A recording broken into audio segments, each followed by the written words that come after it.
Ne vous y fiez pas.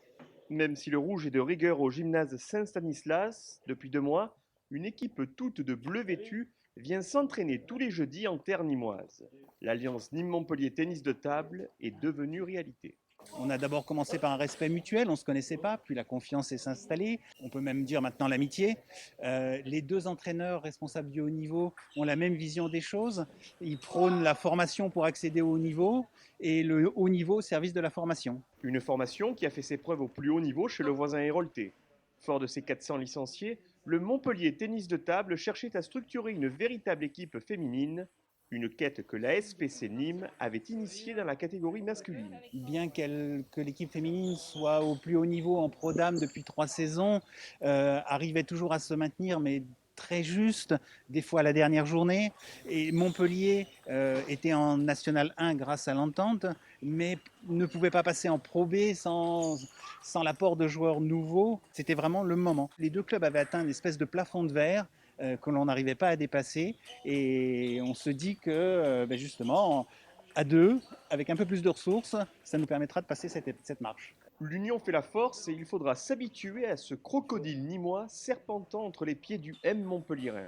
Car en sport, tout n'est pas forcément question de rivalité. Ça a un peu surpris, du coup, parce que on sait les rivalités qu'il peut y avoir en foot et en hand, mais bon, on n'est pas aussi médiatisé qu'eux, et c'était vraiment le but. Et nous, il y a jamais eu d'animosité, et on se doute bien, sachant qu'on est vraiment les deux clubs phares de la région Occitanie. On est deux villes sportives tout simplement, donc la rivalité sportive elle existe et tant mieux, c'est de la concurrence sportive, mais il faut que ça reste simplement ça. Et quand on peut tout simplement allier nos forces, nos compétences, c'est un plus. Je pense que c'est un projet novateur, c'est vrai que ça fait bizarre, je sais, moi aussi je suis montpelliérain depuis des années, donc le derby Montpellier-Nîmes je connais. Nous notre objectif c'est d'aller plus haut, d'emmener nos jeunes et nos filles un peu plus haut, et c'était ce qu'on a projeté pour qu'on puisse avancer les deux ensemble. Voilà.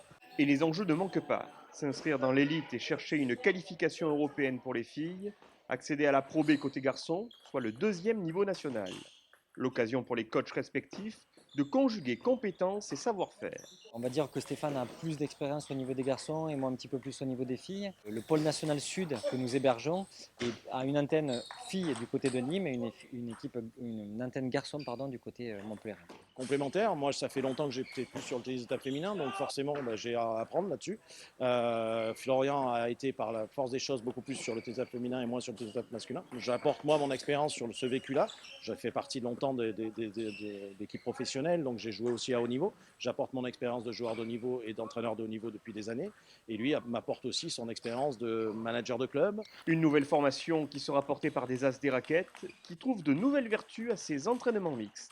Le fait qu'il y ait l'alliance, c'est un plus pour l'entraînement, de pouvoir jouer avec les garçons qui sont qui sont plus forts, ça donne un bon rythme.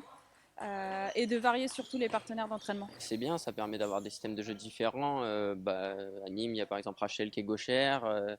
Il y a maintenant la nouvelle joueuse qui a un picot à la table, donc ça permet de varier un peu les styles de jeu. Donc pour l'entraînement, c'est bien. À 17 ans, Alexis Lebrun, fils de Stéphane, est considéré avec son frère Félix comme l'un des grands espoirs du tennis de table français. L'ascension de l'alliance Nîmes-Montpellier pourrait lui permettre de continuer à gravir les échelons en Occitanie, avec Paris 2024 en ligne de mire, l'autre grand objectif de ce nouveau club.